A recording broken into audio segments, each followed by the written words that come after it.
Hey, what's up? It's Dean, Steer Performance. We're back at the shop, and yesterday we were working on Jeff's S10. Got the heads pulled off. I was concerned with the dots. Called the machine shop that's in yesterday's video. He said it's not the end of the world. Preferably you want all the dots forward, but it should be fine. So I went ahead, cleaned the deck surface on the block, the heads, cleaned the intake gaskets off the heads. I had repaired, I guess you could say repaired, but I had fixed all the exhaust leaks, and the way I do it is with copper RTV. So I get rid of all the gaskets like this. On this side, this was the driver's side. This is one of those, these are not cheap. I can't remember the brand, but it's like multi-layer aluminum. And they crush together. I don't know that it's such a great idea, but this was the header side. No, this was the head side. So you can see it had a little bit of a leak starting there. There's all kinds of weird noise outside. But every port, basically this one poured out. So, and I know we had these on the airboat. My buddy had put these on because they're guaranteed not to leak, and I think they lasted them 5 minutes, and they basically split like this, and it was pushing all the exhaust in between a couple of layers. So we get rid of those. We just use copper RTV. This Permatex Ultra Gold, Ultra Copper. Yeah. I've always used this. It always works really, really good, knock on wood. I did see this one, and I have used this one before on the 33. I just haven't seen it since, but it has a little bit higher of a temperature rating, 50 degrees. This is good to 700 degrees, it says. And this one says it's good to 750 degrees. But I did use this on the big block, and it worked really, really good. But we got as far as I can. I don't have the spring tool for a small block Chevy. I used to have one that bolted on, and you would use the rocker stud to squeeze the forks down with a nut. It sat on this side of the head, and then it would basically rock down. And I never really liked it. It always seemed like it stressed the threads on the rockers. So maybe I threw it away or lost it or whatever the case may be, broke it, who knows. But I never did like that one. So that one's gone.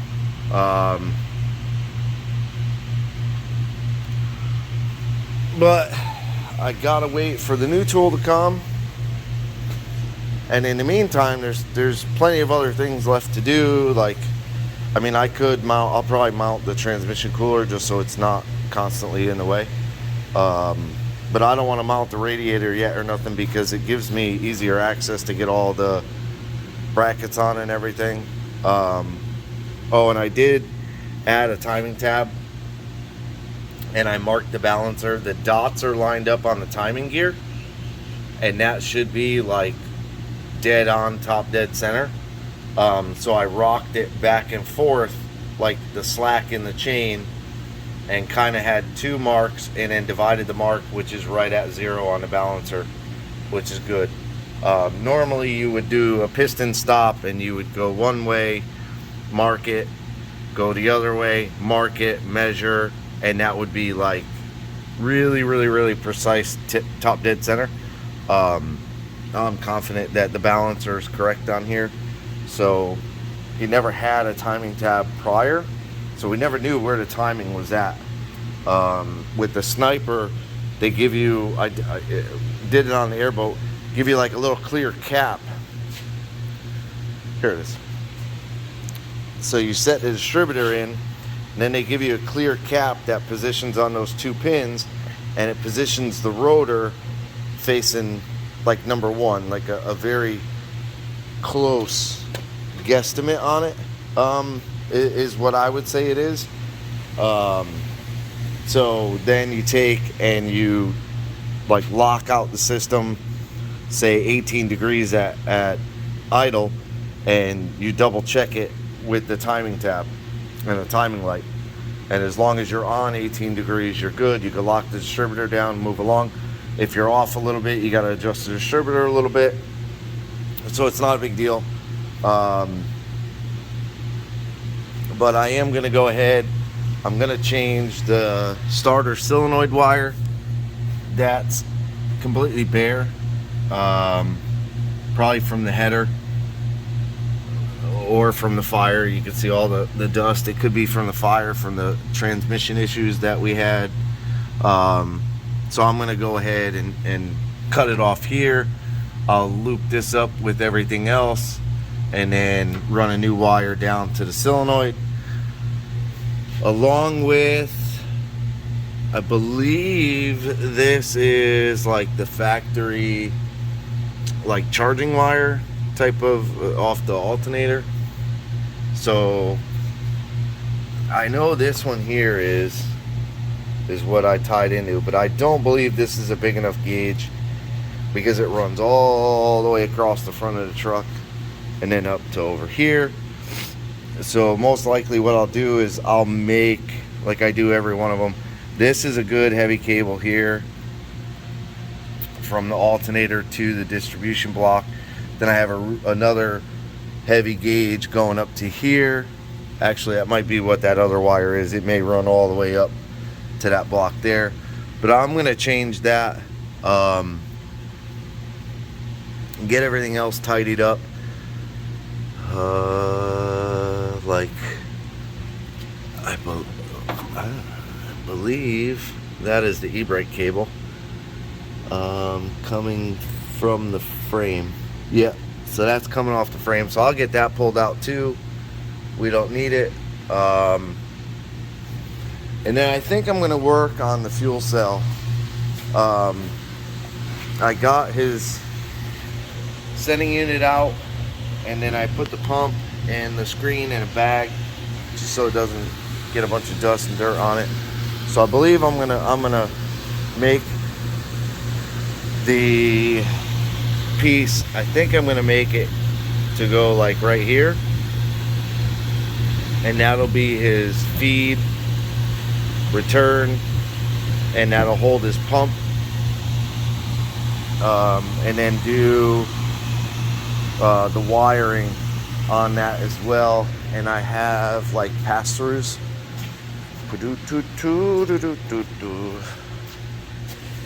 here on this shelf right here.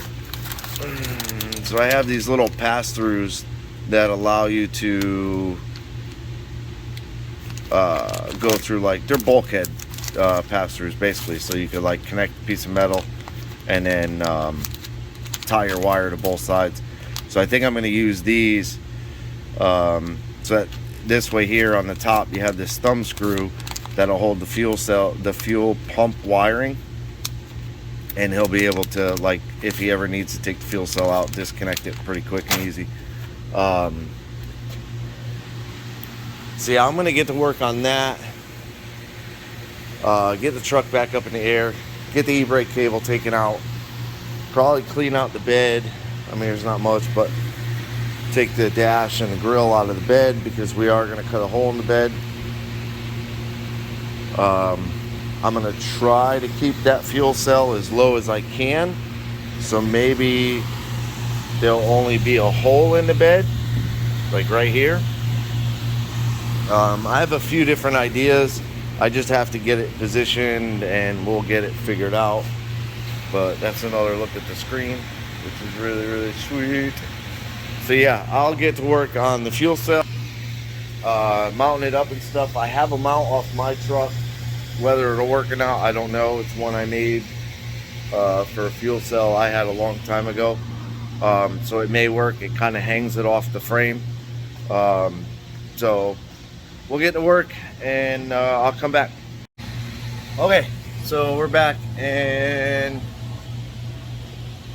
kind of went back and forth with a few different things in the back end on Jeff's truck. Yeah, I got the fuel cell, and I was kind of thinking, like, make the frame for the tank flush to the bottom of the rail and bolt it in, and then, you know, this would be like where the tank actually mounts to, is onto here. But the tank would stick up higher, this much higher, 4 or 5 inches higher. So it would, you know, a hole in the bed, and the tank would stick up out of the bed. And I kind of started thinking about it, and you know, a lot of people have, it's hot in Florida, and we have a lot of situations where the fuel will get real hot. Like there was a bunch of people, I think it was Rocky Mountain Race Week, where a bunch of people had issues with their fuel heating up as they were driving. It was real hot. So I kind of started thinking about my truck. The bed is all pretty much butchered out of it, but the fuel cell sits about where his is, and it does get extremely hot. I don't have a temp sensor or nothing on it, but I would imagine the fuel gets very hot. So I kind of thought, what if I kind of hide it under the bed? So in order to fill it, obviously you have to be able to get to the neck. So I thought, well, if I just cut a hole for the filler neck, I mean, that'll be exposed, and I got to clean the hole up. You can kind of see, I got the black marker to finalize the hole. And then I got the 2 vents sticking up. I have to drop the tank and still do for the internal pump, and then the feed and the return. I mean, I could use one of those fittings as a return, but those are -8 fittings, and the return is a -6.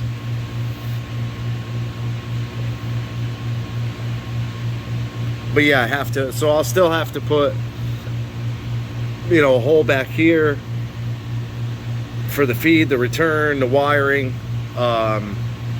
Maybe not so much the wiring, because the sending unit is up in the front, kind of in between those 2 fittings, and that wiring has plenty of room. The tank is it's tucked pretty tight. There's ever so slightly of a gap there, but so what I did was, where is it? There it is. This cross member here, this one, sat right here where these punch holes, so it sat across, and then it had like a bracket that came down, which I gotta stand that down, and then so it like took up this, went to this side over here. So I cut all the rivets, knocked them out, and then the bed support, I cut it. I did not do this tab here where they spot weld to the actual bed floor. So this tab still runs, both of them actually, on both sides. There we go. No, I don't know. It disappeared. It's in there. Trust me. There it is. They both run, and I ground them flat, so they're flat all the way across. There's not like a sharp lip or nothing like that. And I just took that piece out right there, so it's just like a channel, and they spot welded up in there. And then basically I just put the square tube across.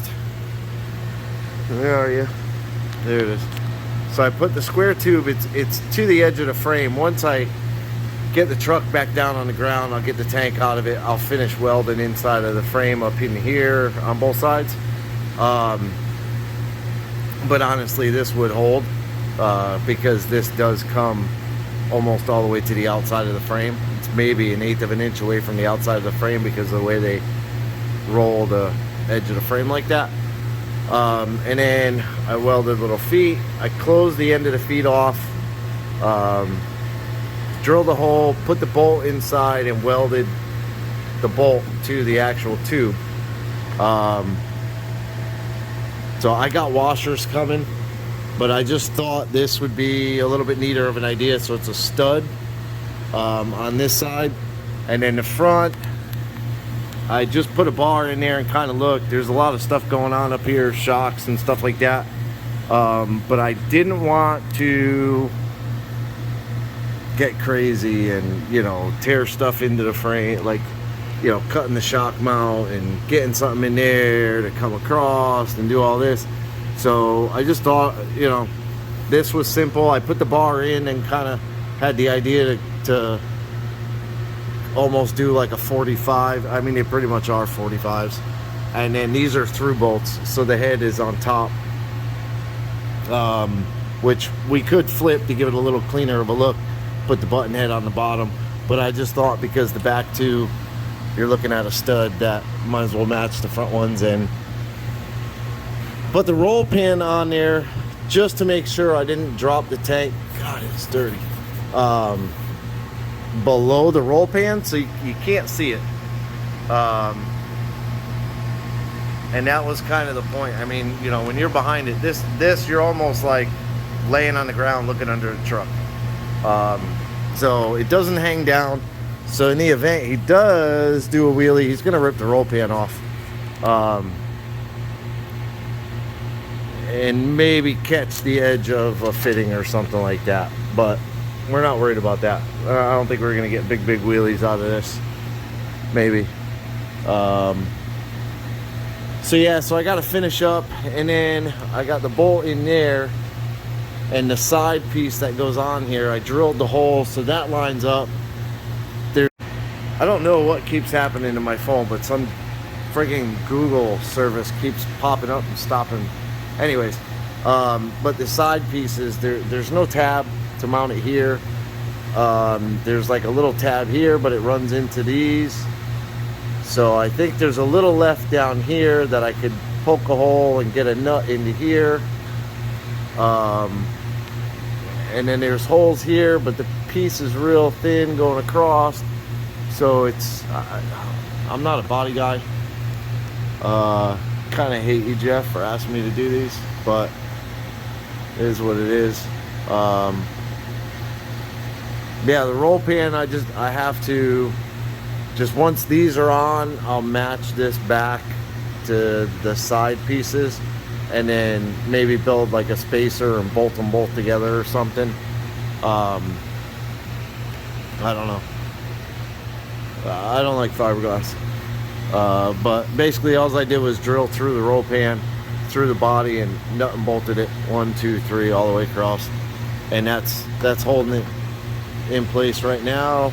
The other piece is up in the bed. I'm not gonna grab it. I did get the e-brake cables off. I got the center caps on the wheels because I had to take the drum apart to pop the cable out. I had to take the whole brake assembly apart. But I got all the e-brake cables that were, you know, poking out, and then they were just ended right here because they were cut. I got that. I got the front one removed that went up into the engine bay and then was just hanging out. I don't know why I didn't see that last time he was here, but I didn't. Blah blah. What else? That's about it for now. Getting that mounted is big because now I could just drop it straight down.